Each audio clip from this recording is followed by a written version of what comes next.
Título 4 dos procedimentos, capítulo 1º, disposições gerais, artigo 13.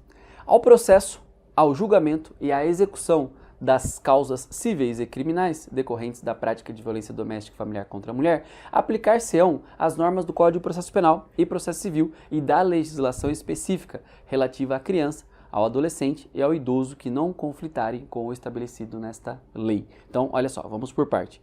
Nós estamos dentro dos procedimentos da lei. Então, ao processo, ao julgamento, então o processo é o caminhar dos procedimentos encaminhados dentro do juízo, ao julgamento e à execução das causas cíveis e criminais. Então, não só dentro da parte criminal, mas também civil.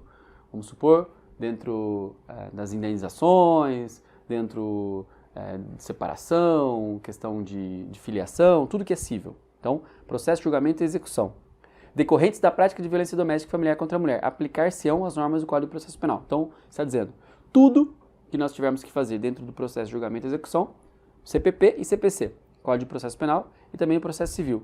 E da legislação específica relativa à criança, ao adolescente e ao idoso. Então, vai aplicar também o ECA, também o Estatuto do Idoso, Lei 10.741, desde que não conflite com o que está nessa lei. Então, está dizendo que para garantir o processo, nós aplicaremos Código de Processo Penal, Código de Processo Civil, aplicaremos o Estatuto da Criança e do Adolescente, Lei 10.741, sempre que essas leis não conflitarem com a Lei 11.340.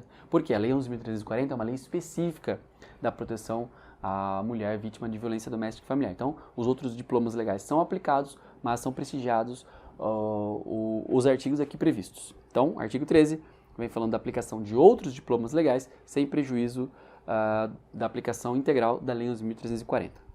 Artigo 14. Os juizados de violência doméstica e familiar contra a mulher, órgãos da justiça ordinária com competência civil e criminal, poderão ser criados pela União, no Distrito Federal e nos territórios e pelos estados para o processo, o julgamento e a execução das causas decorrentes da prática de violência doméstica e familiar contra a mulher. Parágrafo único. Os atos processuais poderão realizar-se em horário noturno, conforme dispuserem as normas de organização judiciária. Então, quando eu falo em juizado de violência doméstica e familiar contra a mulher, o que eu estou querendo? Celeridade. Eu estou querendo que esse problema ele seja enfrentado e, uma vez que aconteça, rapidamente o agressor tenha a retribuição pelo que fez. Por isso, juizado de violência doméstica e familiar. É órgão da justiça ordinário, órgão da justiça comum. Vai ser criado aonde? Pela União, no Distrito Federal, nos territórios e pelos estados. Então, tanto União quanto estados. Para o quê?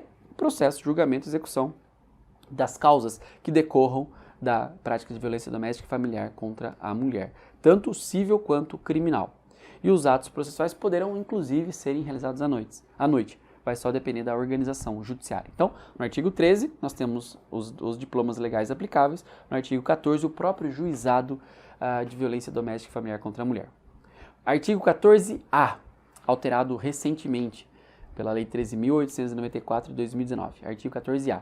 A ofendida tem a opção de propor ação de divórcio ou de dissolução de união estável no juizado de violência doméstica e familiar contra a mulher. Então, quando eu falo em casamento, eu tenho o divórcio. Quando eu falo em uma união estável, eu tenho a dissolução da união estável, que é o termo correto. Então, a ação de divórcio pressupõe casamento e a união estável pode ser dissolvida, por isso a dissolução.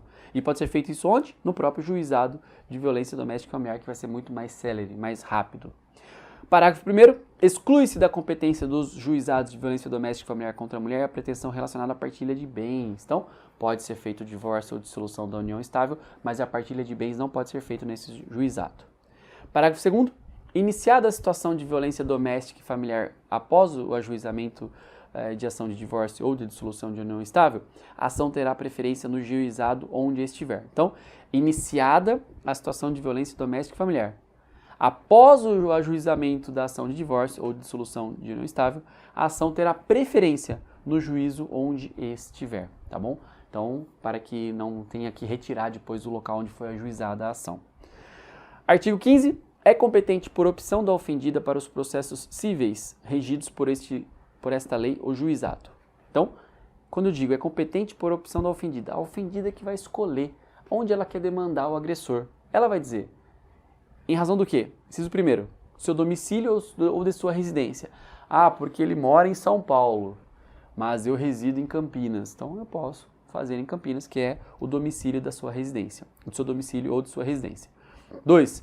Do lugar do fato em que se baseou a demanda. Eu estava lá na casa da minha avó, em Santa Bárbara do Oeste, e eu quero demandar lá porque o fato foi lá. Pode também. 3.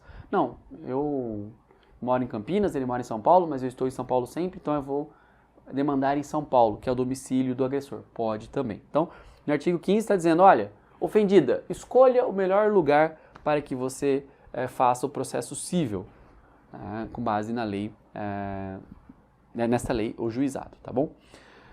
Artigo 16. Nas ações penais públicas condicionadas à representação da ofendida, de que trata essa lei, só será admitida a renúncia à representação perante o juiz em audiência especialmente designada com tal finalidade, antes do recebimento da denúncia e ouvido o Ministério Público. Então, o que está dizendo no artigo 16? Nas ações penais públicas condicionadas à representação da ofendida, ou seja, ela tem que representar que ela quer que o processo seja iniciado contra o agressor. Depois ela decide desistir. Não quero mais. Ela quer se retratar. Então diz, só será admitida a renúncia à representação perante o juiz. Então ela não pode fazer mais isso na fase da delegacia, por exemplo. Por quê? Porque o juiz vai conversar com ela e tentar entender o porquê que ela está renunciando à representação. Então, por isso que o artigo 16 vem para proteger ainda mais ela. Pode colocar aqui, renúncia à representação só perante o juiz em audiência especialmente designadas para essa finalidade. Artigo 17.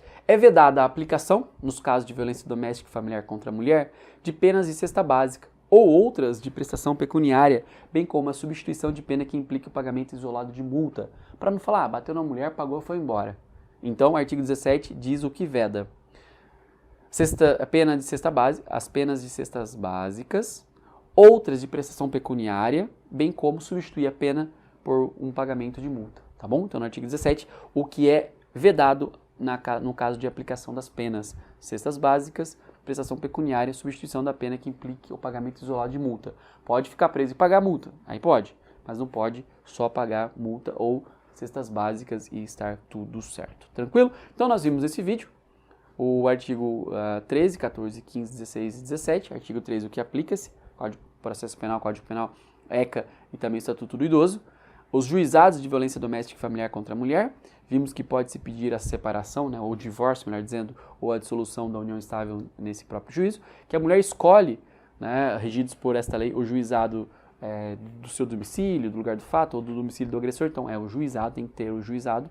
No artigo 16 nós vimos a renúncia à representação, e no artigo 17 nós vimos a vedação da aplicação de penas de cestas básicas ou de multa, substituindo a pena que deve existir para que realmente coíba novas agressões, para que não fique o pagou, acabou. Tranquilo? Fácil? Como tudo no direito. No próximo vídeo nós vamos ver o capítulo 2 das medidas protetivas de urgência, artigo 18 e seguintes.